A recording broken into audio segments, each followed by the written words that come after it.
Did you know that not everyone struggles with money? Some people don't constantly worry about not having enough or wanting more.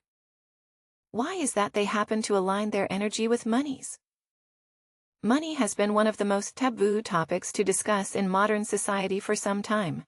Now, it used to be spoken about by our ancestors back when wealth determined someone's worth and value to society. It still does. But today, it's controversial to speak about it to your friend or your next-door neighbor. Today, money is the most private matter of all, just like talking about intimate relationships. It is a topic that is best not mentioned at all, but like intimate relationships which form an integral part of life. Money is seen as this obscure topic that should not be spoken about. Why do we privatize matters that form an essential part of who we are as a human species? Fear, perhaps intimate relationships, and money have been at the forefront of much of humanity's actions since it first came into existence.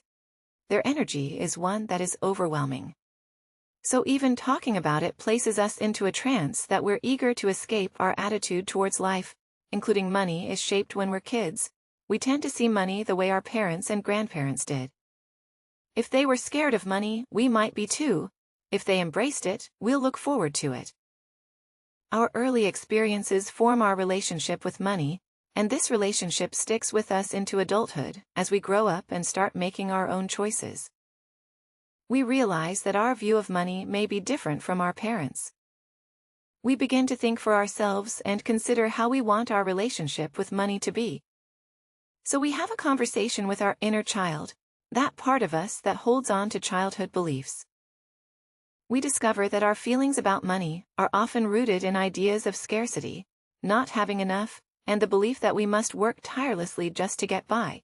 But as we step into the real world, we notice a big gap between those who seem to effortlessly accumulate wealth and those who struggle every day. So what sets these two groups apart? Well, the difference is in how they perceive money. One group sees money as a kind of energy that can be attracted, while the other treats it as a physical thing to be chased down like a hunter searching for prey. At its core, money is just energy. To go even deeper than that, it is a part of our universal consciousness. And yes, as much as we'd hate to admit, a part of who we are. If I begin to see money as something that is a part of me, rather than external to me, I will be able to attract and control it. I don't like the word control, but it serves my point here. Money becomes attainable.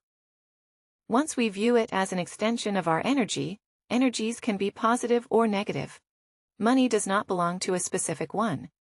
So it will be attracted to each, depending on its level of intensity. If we resent money to the point of no return, then money will resent us back and will not come to us. If, on the other hand, we appreciate money and thank it, it will want to befriend us in turn, and it will come to us even when we least expect it. Why? Because we are welcoming it. When we don't have enough money, we will view it as only able to do evil. So once we do get our hands on it, we won't be able to spend it as easily, fearing we won't have it in the future.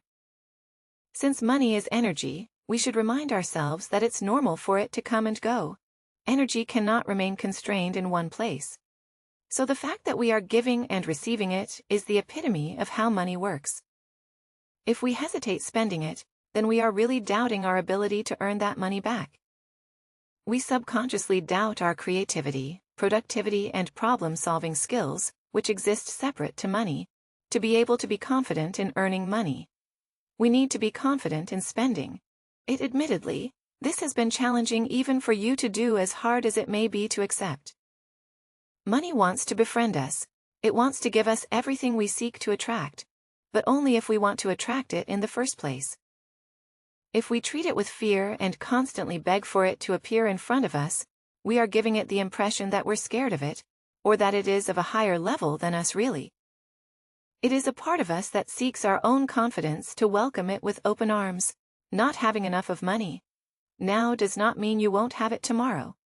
So being in fear only instills within us the reality we experience, that of not having enough.